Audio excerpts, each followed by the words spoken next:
여러분 안녕하세요. 알고의 윤쌤입니다. 오늘은 왜 수능은 어려울까 라는 주제로 이야기를 한번 해볼게요. 이 부분은 조금 예민하고요, 또 여러 선생님들마다 생각하는 방식이 조금씩은 달라요. 그래서 오늘은 어떤 것이 정답은 아니지만 그래도 한번 저도 여기에 대해서 이야기를 해볼게요. 자, 그러면 모두 기대해 주시고 시작해 보도록 하겠습니다. 네, 먼저 이 교육 기관에 대해서 잘 알아봤으면 좋겠어요. 왜냐면은 이 수능을 내는 기관이 따로 있거든요. 일반 우리가 생각하는 학교에서 내는 게 아니니까 한번 잘 들어보세요. 우리나라 교육기관은 기본적으로 학교가 있죠. 초중고 학교들이 있겠고요. 여기는 말 그대로 일선이죠, 일선. 그리고 이제 대통령 주관 하에서 모임도 하고 나라의 큰 교육의 정책을 담당하는 부서가 있을 거잖아요. 그게 교육부예요, 교육부. 큰 거. 3번은 교육청이죠, 교육청.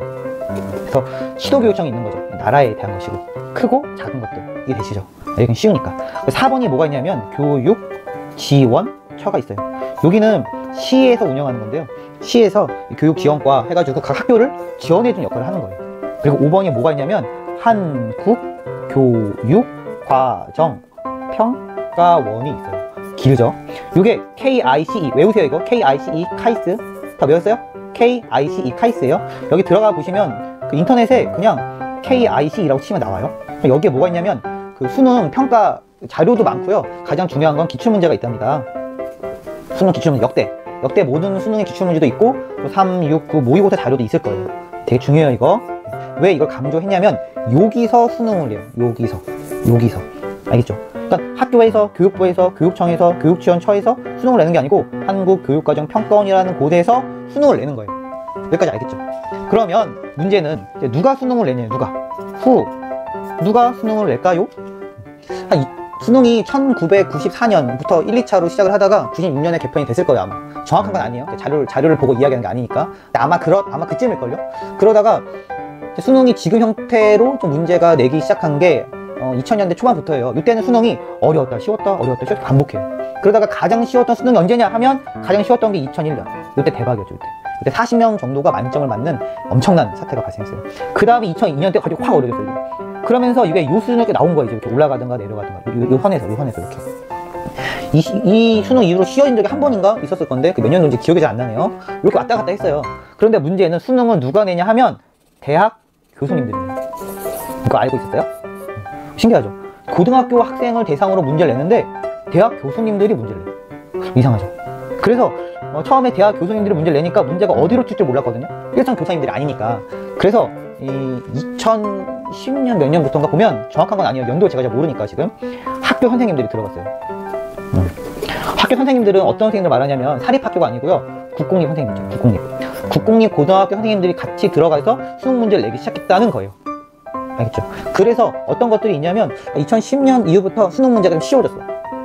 그러니까 이게 보면 야 똑같은 문제인데 뭘 쉽고 어려운 게 어딨냐 라고 볼 수 있겠지만 이 수능을 많이 가르쳐 보신 수능 타짜들이 있거든요. 이렇게 선생님들이 있으면 딱 보여요. 저 같은 경우도 수능 문제 보면은 이거 나오게 이렇게 보면요 진짜 그게 나와요.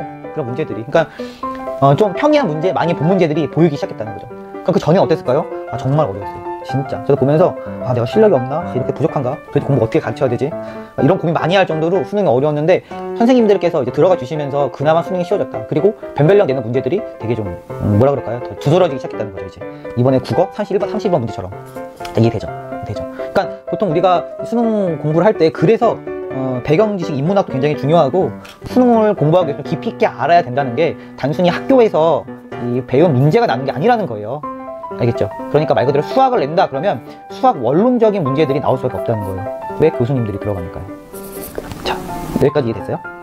그러면 우리 좀 바꿔 생각해 볼게요. 만약에 수능이 쉬우면 어떻게 될까요? 여기 생각해 본 적 있어요? 수능이 쉬우면 다 잘 보겠죠? 아까 얘기했던 대로 2001년 엄청 쉬웠다니까요? 그러면 모두가 대학을 잘 갔느냐? 라고 봤을 때 그건 또 아니라는 거예요. 좀 아이러니하지 않아요? 수능이 쉬우면 시험 다 잘 보니까 대학 잘 갈 것 같죠? 그렇지도 않아요. 왜냐면 결국 학생들을 뽑는 건 어디냐? 대학교잖아요. 그쵸? 그러니까 수능의 목적은 결론은 변별력인 거예요. 이게 수능이 난이도 이야기하는데요. 난이도 이야기하는데요. 쉽고 어렵고의 문제가 아니에요. 수능은 결국 변별력만 있으면 되고 거기에 대해서 대학교가 좋은 친구들을 뽑아가면 되는 거예요. 알겠죠? 그러면 대학 교수님들 입장에서는 좋은 애들 뽑으면 되는 거잖아요. 그쵸? 만약에 수능에서 변별력이 안 생겼어요? 그러면 어디서 대학교가 변별력을 가릴까요? 생각해봤어요? 이 변별력을 어디서 만드냐면 대학에서 또 만들어요, 이거를. 그러니까 뭐 예를 들어 영어 면접을 본다든지, 그러니까 심층 면접이 되겠죠.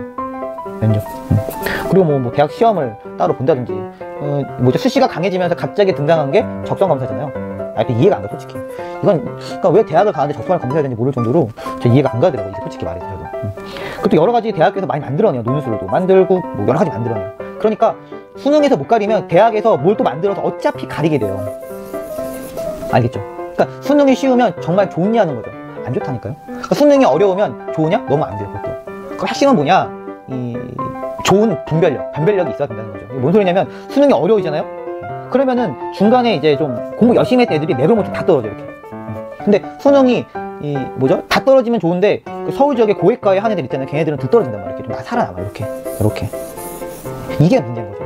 그러니까 모두가 공부 똑같이 열심히 해서 좋은 성적 받고 경쟁을 하면 좋은데 그게 아니고 좋은 학원 다니고 또 그 고액과에 한 친구들은 성적 잘 맞고 열심히 공부해도 방법을 몰라서 못하고 성적 떨어지면 못 가는 거니까.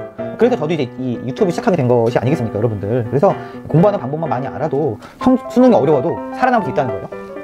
자, 어찌됐거나 그래서 대학교 입장에서 수능을 어렵게 내는 게 맞아요. 왜냐면 다른 걸 안 만들어도 되잖아요. 분별을 할 수가 있고. 그러니까 문제는 수능 문제 쉽게 내라 이게 아니고 어려움을 어떻게 극복하느냐. 알겠죠? 이게 되죠. 그 유명한 말 있잖아요. 그 최종변경 활용서. 바람은 계산하는 게 아니라 극복하는 거라고. 똑같아. 수능도 극복하면 돼요. 극복할 수 있어요. 방법만 잘 알고 꾸준히 이렇게 반복하면 할 수가 있거든요. 여러분들 다 같이 힘내고요. 오늘 일단 수능이 왜 어려운지 얘기해 봤습니다. 자, 여기까지. 안녕.